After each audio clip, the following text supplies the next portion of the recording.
I never thought a woman I'd never met would change my life by sitting in my car at midnight, but she did. My name doesn't matter. What matters is that I was 28, working 60-hour weeks at a consulting firm in the city, and slowly forgetting what it felt like to want something beyond the next promotion. I was good at my job. Too good, maybe. My boss, David, was 52, brilliant, relentless, the kind of man who built empires and burned through marriages. He'd been with the firm for 20 years. I'd been his senior analyst for 6 months. And for the past 3 weeks, he'd been calling me at night. Not every night, but enough. Always after 11, always with that same tight voice that meant he was standing in his home office with the door closed. "I need your eyes on something," he'd say, and I'd open my laptop. Because that's what you do when you're 28 and hungry, and your boss trusts you more than anyone else on the team. I told myself it was professional, strategic reports, market analyses, urgent client presentations. I told myself his wife probably didn't even notice. I was wrong. It was a Thursday night in October. I'd stayed late at the office finishing a pitch deck. The building was almost empty, just the hum of fluorescent lights and the distant sound of a vacuum cleaner on another floor. My phone buzzed at 11:47 p.m. "David, can you talk?" I stepped into the stairwell where the signal was better. "Yeah, what's up?" There was a pause, longer than usual. "I need you to review the acquisition terms again," he said. "I think we're missing something in the liability clause." I leaned against the cold concrete wall. "Now?" "It's late." "It's fine," I said, and I meant it. We talked for 20 minutes, numbers, legal language, strategy. When we hung up, I grabbed my bag and headed to the parking garage. The garage was underground, dim yellow lights, concrete pillars. My car was on the third level, parked in the same spot I'd claimed 6 months ago. I saw her before I reached my car. A woman, standing next to my driver's side door. Tall, dark hair pulled back, wearing a long black coat and heels that didn't belong in a parking garage at midnight. She was looking at me. I slowed down. "Can I help you?" I asked. She didn't smile. "You're Claire." It wasn't a question. I stopped a few feet away. "Yes." "I'm Rebecca," she said quietly. "David's wife." My stomach dropped. I'd never seen a picture of her. David didn't keep photos on his desk. He didn't talk about home, but I knew exactly who she was. "How did you—" I started. "He mentioned your car once," she said. "Silver Accord, reserved spot, third level." She'd been waiting for me. I didn't know what to say.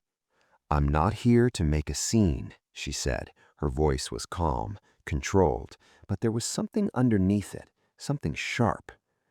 "Okay," I said carefully. She looked at me for a long moment. Then she glanced at my car. "Can we talk?" she asked. "Here?" "In your car." I hesitated. Every instinct told me this was a bad idea, that I should politely decline, walk away, call David, call HR. But I looked at her face, and I saw something I recognized. Exhaustion. "Okay," I said. We sat in my car with the doors closed and the engine off. The silence was suffocating. Rebecca sat in the passenger seat with her hands folded in her lap, her coat still buttoned, her posture perfect. I gripped the steering wheel, even though we weren't going anywhere. "I'm not sleeping with your husband," I said finally. She turned to look at me. Her eyes were gray, sharp but tired. "I know," she said. I blinked. "Then why?" "I need to understand why he calls you at night, after he says goodnight to me, after he closes the office door." Her voice cracked just slightly on the last word. I looked down at my hands. "It's work, just work." "I know it's work, but it's not just work, is it?" I didn't answer, because she was right. It wasn't just work. David called me because I understood him, because I knew how his mind worked, because I could finish his sentences and anticipate his questions and deliver exactly what he needed before he asked. He called me because I didn't ask him how he was feeling. He called me because I didn't expect anything from him except excellence. He trusts you, Rebecca said softly. He's my boss. He trusts you more than he trusts me. The words hung in the air between us. I finally looked at her. She was staring straight ahead through the windshield at the concrete wall. "I don't know when it happened," she said. "When he stopped talking to me. When I became the person he says goodnight to before he closes the door." Her voice was so quiet I almost didn't hear her. "We've been married 23 years, she continued. "I know every expression on his face. I know when he's pretending to listen.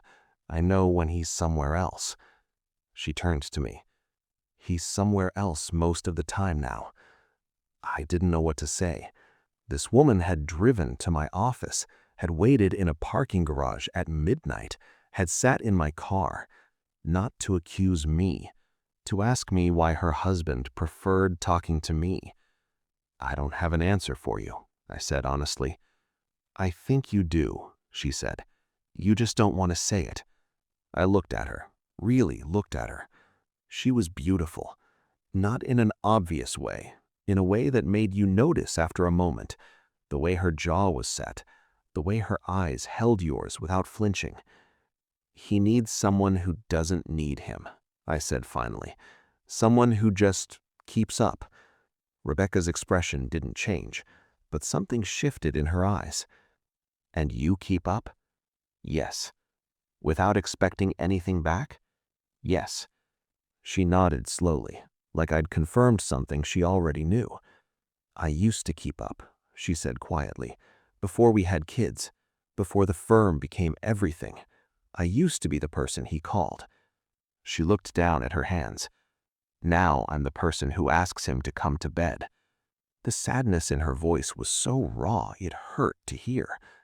I wanted to tell her it wasn't her fault, that David was just driven, obsessed, wired differently.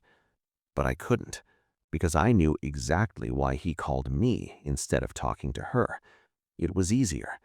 I didn't remind him of everything he was sacrificing. I didn't ask him to be present. I didn't make him feel guilty. I just worked. "I'm sorry," I said. Rebecca looked at me. "For what?" "For being easier than you." She stared at me for a long moment. Then something unexpected happened. She laughed. Not a happy laugh, a broken one. "God," she said, "that's exactly what you are." She leaned her head back against the seat. "Easier." We sat in silence. The parking garage hummed around us, distant traffic, echoing footsteps somewhere above. "Do you love him?" Rebecca asked suddenly. "No," I said immediately. "It's not like that." "But you care." I hesitated. "I respect him." "That's more than I have right now," she said quietly. The honesty hit me like a punch. "I don't know who he is anymore," Rebecca continued. "The man I married wanted to change the world. Now he just wants to win." She turned to me. "Do you know what he wants?" I thought about the late-night calls, the urgent strategy sessions, the way his voice changed when he was working through a problem. "He wants to matter, to build something that lasts." "He has that. He has a family, a home, a life." "That's not the same." "Why not?" I looked at her. "Because those things exist whether he's there or not. The firm only works if he's driving it." Rebecca's face fell. "So he chose the thing that needs him more." "I think so. Yes." She closed her eyes. "I knew it. I just didn't want to believe it." We talked for another hour. Not about work, not about David, about everything else. She told me about her daughter, about how she'd given up a career in architecture to raise kids, about how she'd convinced herself it was temporary, that she'd go back once they were older. But then they got older and I didn't know how to go back. I didn't even know if I wanted to. I told her about my own life, about working 70-hour weeks and coming home to an empty apartment, about forgetting what it felt like to have plans on weekends. "You sound like him," she said. "I know. Does that scare you?" "Yes," I admitted. "Good," she smiled faintly. There was something about sitting in that car with her, something intimate and strange. We were both lonely, just in different ways. "Why did you really come here tonight?" I asked. Rebecca looked at me. "I wanted to see who he chose over me." "And?" "You're not what I expected." "What did you expect?" "Someone colder. Someone who didn't care that he has a wife." "I do care." "I know," she said softly. "I can see that." She reached for the door handle. Then she stopped. "Can I ask you something?" Yes. Do you think he loves me? The question broke my heart because I didn't know. I'd never heard David talk about love, about Rebecca, about anything personal. He talked about deals, strategy, winning. I don't know, I said honestly. Rebecca nodded, like she'd expected that answer.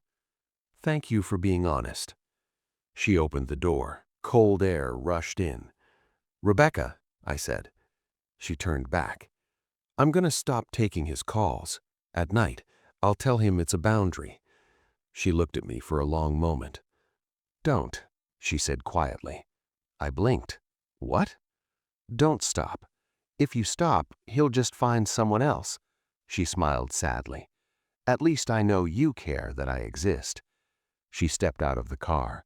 I watched her walk away across the parking garage, her heels clicking against concrete, her coat pulled tight around her. She didn't look back. I sat there alone for a long time, the engine still off, the silence heavy. I thought about David, about Rebecca, about the choices we make when we're trying to build something, about what we sacrifice without meaning to. My phone buzzed. David. Did you get a chance to review those terms? I stared at the screen. I thought about telling him, about his wife, about the conversation we'd just had, but I didn't. Yeah, I said. I'll send notes in the morning. Thanks, Claire. I don't know what I'd do without you. He hung up.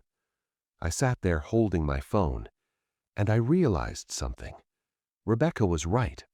I was easier. I didn't ask for anything, didn't expect him to show up, didn't remind him of what he was missing. I just kept up. But sitting in that car with her, seeing the pain in her eyes, hearing her ask if he still loved her, I didn't want to be easier anymore.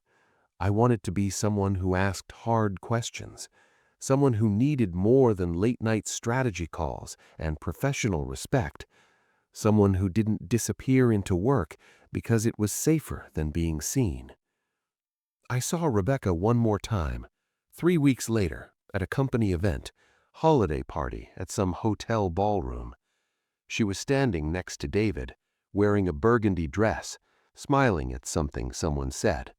She looked beautiful. David had his hand on her back, casual, possessive. She looked across the room and saw me. Our eyes met. She didn't smile, didn't nod, just looked at me, and I looked back. There was something between us, some understanding that didn't need words. We'd sat in a car at midnight and told each other the truth. We'd both chosen to stay in our lives, her with a man who'd stopped seeing her, me with a career that consumed everything. We were both lonely, and we both knew it. I stopped taking David's calls after 11, not all at once, gradually. I need to set some boundaries, I told him one afternoon in his office, for my own balance. He looked surprised, then he nodded. Of course, he said. I shouldn't have been leaning on you so much. But he sounded disappointed, like I'd let him down. 6 months later, I left the firm, not because of Rebecca, not because of David, because I'd sat in a car at midnight with a woman I'd never met, and I'd seen my future in her eyes. I didn't want to be the person someone called because I was easier. I wanted to be the person someone chose because they couldn't imagine life without me. I wanted someone to see me, really see me, not just what I could do for them. I think about that night sometimes, about Rebecca sitting in my passenger seat, about the way she asked why he still called me, about the honesty between two women who had nothing in common except loneliness. I never told David about that conversation. I never told anyone, but it changed me. It made me want more than I'd been settling for. It made me believe I deserved more. Sometimes I wonder if Rebecca and David are still together, if he ever stopped closing the office door, if she ever stopped asking him to come to bed. I hope they found a way back to each other, but I don't know. All I know is this: sometimes the most important conversations happen with strangers. Sometimes the person who changes your life is someone you never expected to meet. And sometimes the question that wakes you up isn't the one you ask yourself. It's the one someone asks you in a parking garage at midnight. Why does he still call you at night? I didn't have an answer then, but I have one now, because I was easier than the truth, and we were both too afraid to ask for what we really needed. If you liked this video, don't forget to hit the like button and subscribe to the channel. Thanks.